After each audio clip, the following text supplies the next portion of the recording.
Metroidvanias are a dime a dozen these days, and this hasn't stopped amazing experiences emerging from the pack, but it's much less frequent because it's all been done. They almost all use the same classic side-scrolling formula, making it more challenging to separate the chaff from the wheat. Crypt Custodian immediately captures your attention due to its relatively simple idea of changing perspective. It's not the first time a Metroidvania has been top-down, but with the amount of 2D and 2.5D in the genre, it feels like a breath of fresh air. As excited as we are about all of the great experiences coming this year, we're also hoping that 2024 will be a big year for our little outlet. We're trying to get to 15,000 subs, and we're trying to do this by cultivating a place without toxicity and focusing on the positivity of gaming. If that sounds like your thing, subscribe, like the video, or comment.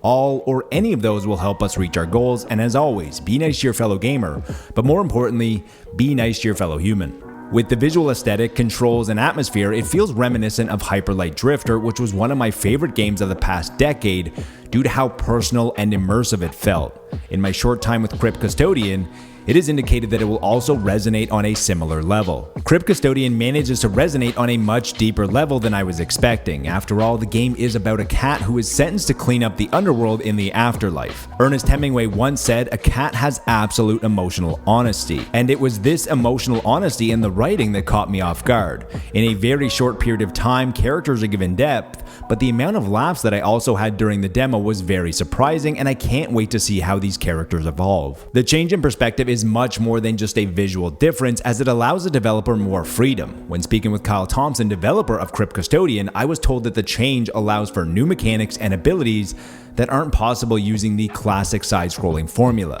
Having already developed 2 Metroidvanias, I asked what lessons are going to be brought forward and applied to Crypt Custodian, and I was told that one area of improvement is going to be combat and build variation. The demo is fairly short, but it gives you a taste of some of the powers you will get, the basics of combat, a shocking amount of enemy variety for a demo, including one of the first flying enemies that aren't rage-inducing, and the build variation that uses a similar version of the Hollow Knight charm system that has become a genre staple.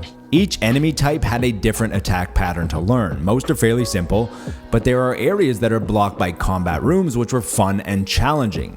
These rooms took simple enemies with basic patterns and combined them with other enemies, which drastically complicated the simplicity of the enemies, as you had to quickly assess the situation in order to succeed. However, it was the demo boss that came as a large wake-up call for how serious the combat in Crypt Custodian is. It required calculated attacks, dash rolls that make you invulnerable as you roll through projectiles or jump over them, both of which use stamina and all make victory much more rewarding. On the exploration side of things, Crypt Custodian featured some extremely satisfying puzzle mechanics that featured moving, floating orbs from one point to another in order to unlock gates by deciphering some light geometry.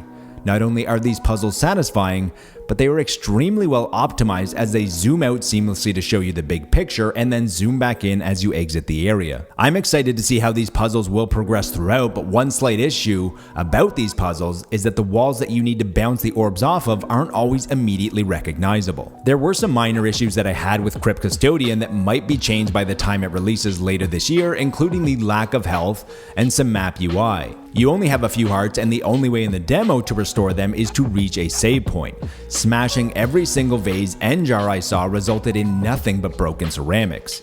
Adding in small bits of health and or currency in the occasional jar would go a long way in alleviating this issue. The map is also very nicely done, but I would have loved to have been able to zoom in just one click further, especially when you place a marker. This could just be a Steam Deck specific issue, but I can't imagine playing Crypt Custodian any other way. Metroidvanias just feel at home on handheld like Steam Deck or Switch, which by the way hasn't been announced. The other map issue I would love to see is something that indicates where you died, but these are all more preferences. With just a simple change in perspective, Crypt Custodian jumps out as one of the freshest Metroidvanias that I've played in a while. This opportunity to garner attention is also not wasted, as the combat feels satisfying, the controls responsive, and the world is fantastical as it yearns to be explored thanks to its beautiful aesthetics and haunting ethereal score. Can't wait to get lost in the underworld of Crypt Custodian. Fans of games like Hyper Light Drifter, Tunic, and Death's Door should definitely wishlist this game.